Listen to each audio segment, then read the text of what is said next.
Two men journey to the bars and restaurants of Scandinavia to find amazing beers, always with the same question. Hey, what's on tap? It's time to find out. Yay, we are What's on Tap, and we are live once again, and we're doing something we don't normally do, which is revisit a location just after we visited it. Exactly. Sometimes we revisit like 4 years later, and that's okay. But today we're revisiting a location we visited this year. We did actually a few episodes of this episode, so we're actually have pretty good reasons here. And so before we go any further, I am your host, Stefan. I'm your host, Martin. And we are here to drink some beers and review them because we are What's on Tap, and we are challenging that name by trying things on tap at a live location. Yes. And keep note of the word on tap because that's going to get relevant. Right. We are in the center of Malmö in the park called Folkets Park, and we are at Mikkeller Moriskan, the outdoor seating that pops up every summer. Yep, it's a summer pop-up bar. They consider it temporary. It's been here for 6 years in a row. Yeah. It's not temporary. It's seasonal. It is a seasonal bar at this point. And they do really great during the summer. We're here on a Tuesday, and the place is pretty hopping, I would say. So it looks really good. But the reason we came here, because we couldn't ignore a very exciting fact, which has come out on the beer webs, the fact that Dre Fonteinen is finally releasing kegs. Yes. And Malmö just so happened to get one of those kegs. And so when we saw that there was 3F on tap, we were like, man, we got to get down there and we got to get some of that 3F on tap. If any listener has missed the fact that we both, maybe me especially, who knows, but we both are huge Dre Fonteinen fans. Yeah. We both have cellars, we both have a stock of rare Dre Fonteinen, but we've never had Dre Fonteinen on tap. No, and that's because they had a hard policy of never releasing on tap. Exactly. Until this year. Until basically July of this year. Basically now. Yeah. And I will say that the pours here are liberal. They're generous. They are very generous. This is a 20 centiliter pour, and they filled it up to the tippy top. Yeah, I can see the line. Yeah. Where this 20 centiliter is supposed to be. And they went well beyond that on both of these taps. So exactly. I don't know who the beer tender is, but he's doing the Lord's work. No, but he saw that I was really positive when I ordered the beers. He saw that I was You didn't have that Kawaka smile on your face, and they were just like, yeah, this guy. It's either the Quacka animal smile or it's the village idiot smile. They are... Potato. It's an English between them. Yeah. So the first one we have... The first beer... We only have one Dre Fonteinen from tap, and it's the Oude Kriekenlambik. Yep. So it's without vintage, it's without blends, it's just the Oude Kriekenlambik. And on tap, it has the beautiful logo of a silhouette of a tap handle. Nice. It's so beautiful. They put some thought into their digital profile of this. But we haven't tried it yet. It's dark red. It is. So it's funny. It's if you just look at the two beers we have today side by side. We have the Lambic and we have barleywine. They almost look the same until you get them slightly into the light, or when I took the photo, and then it was very obvious which one was the Creek and which one was the barleywine, because this looks just like dark red cherry joy. I've just tried it. Now Stefan is trying it. It is a joy to drink. When you drink fresh Dre Fonteinen Creek, it's too acidic. It's too much, not too much, but it goes too much. It's too unbalanced, and you realize you need to age it 2 to 20 years. Yeah, literally 2 to 20 years. Somewhere between 2 to 20 is the correct one. I would say once you hit around 6, you could maybe start trying it. Yeah. This one is amazing whatever they put into this keg they've released it when it's the perfect age to drink. And I think that's the key with kegs. Mm-hmm. That's why if I was an old school lambic brewer, I wouldn't release on kegs because the bottles are so ageable. Mm-hmm. Kegs need to be drank here, now, they need to be perfect. Mm-hmm. That's the kicker. And this one is really perfect. Yeah, I mean, you get the sweet cherry juice up front. You get the slight, like, hits kind of in there. And there's like a little bit of that cinnamony bits to it. A lot of jam. And then just a really clean finish. My first sip, I got a slight metallic flavor, but I got to say, it just disappears immediately with the second sip. I don't feel that now. Yeah.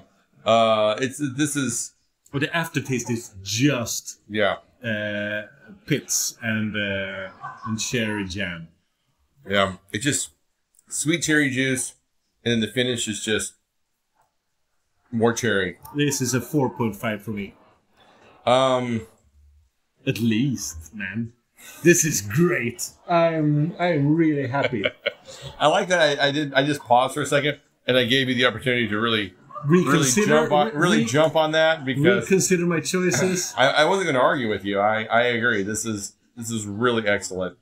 To get this on tap is astounding and just super exciting to have. So I'm also going to give it a 4.5. Not only for the beer, but for the experience and the pure joy of being able to have 3F on tap. All right. Maybe this is the future. Maybe we'll have more. I hope so. Now I want. Well, we actually talked about this recently, and the fact that like the bottle market is kind of drying up a bit.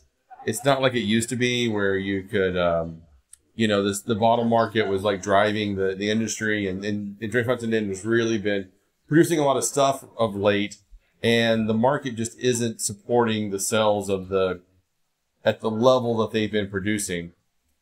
And I think that they had to switch to kegs out of necessity to be able to push more stuff, especially basic gueuze and the basic creeks and, maybe some homage or other beers like that.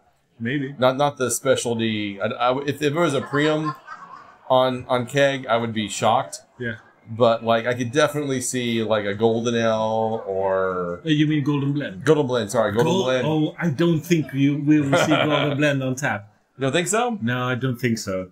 But I think some of their baser like stuff that they put out. Yeah. I definitely could see less going forward. I could see like, all right, we're only going to release one blend, but there's going to be kegs as well, and then it combines like 5 blends. I envision maximum of 3. The one we're drinking now, Oude Kriekenlambik, Oude Gueuze, and Oude Lambic, which is not gueuze because it doesn't contain the 1, 2, 3 lambic, and I expect no more. Not the raspberry. No. Really? All right. Well, we'll see. It's. I don't think they'll get it right from the tap, and then they won't release it. Because the raspberry, we've tried it fresh. It's tough. It's tough. Yeah. You need to age it. This one is so good out of a keg. Mm-hmm. I don't expect them to aim for less than this. Well, hopefully, time will tell. We'll see. We'll see what's going on with this. We'll see. But I'm really hoping this will become a staple of the tap selection in the region. I'm hoping that at least one bar in Malmö will always try to have a Fonteinen tap. It doesn't matter what version. I could definitely see Bishop's Arms, Gustav's Torg trying to be in that mix. Having a tap. I can see this place having a tap. Beer Ditch? Yeah, Beer Ditch probably, but I think that's maybe the limit here. I wish, like, if it was 6 years ago, I would say Malmo Tap Room. No, they won't have it. Well, because only reason is because Malmo Tap Room has that annual, like, Belgium beer festival they've been doing for, like, the past 3 or 4 years. But yeah, sure. But they don't do that anymore. I know. And so that's what I'm saying. It's like they've really petered off on like those kind of things. So that's why I don't think that they're going to be doing something like that. Sultan is the fourth. Sultan, that's the one. Is the fourth one that could have it. I would like to say Stormgatten, but they're not hitting on that kind of quality. They're not looking for that kind of level of stuff. That's not their niche. Exactly. But Sultan I could definitely see. And then I would see it like being more expensive than even here, which was kind of expensive. Yeah. All right. So let's go to the next beer. It's Pomona Island Brewing Company, and it's a barley wine called Crimson and Clover, and it clocks in at 13.5% ABV, and it is a apricot brandy barrel-aged barley wine. 5 years old. It's not aged for 5 years. The apricot brandy is 5 years old. You know, I don't think I've ever had a beer aged in apricot brandy barrels before. Mm-hmm. Apple brandy, like Calvados, sure, lots of times. So I think apricot brandy is a new aging experience for me. Yeah. So that's kind of exciting. You can make apricot brandy of any fruit. Yes, I'm well aware. You just need to distill it. Yes, I've tried to do it, and that is plum liquor, and that will just peel your teeth off. I mean, that is intense. This beer is surprisingly good. Oh yeah, it's really good. It's sweet with a slight fruitiness and that like wood barrel aging. Yeah, the barrel aging is very imbalanced. It's not overpowering. Like Calvados can sometimes be too barrel forward. I think, but this just really complements the barley wine to the fact that you almost don't even taste the barley wine. You taste the barrel aging, and then you taste the apricot sweetness afterwards. There's a bit of a jamminess to it that really hits for me. But the aftertaste has a lot of caramel barley wine sweetness. Yeah, which plays perfectly against the sweetness of the apricot. This is a strong 4.25 for me. Yeah, I would say if we were doing the percentage game, this would be like a 4.4 maybe, 4.35. I mean, it could be as high as 4.4. It's hitting a lot of notes for me. Yeah, this could really be a weak 4.5. But the Driefonteinen is a strong 4.5. Yeah. So I think two really stellar beers here.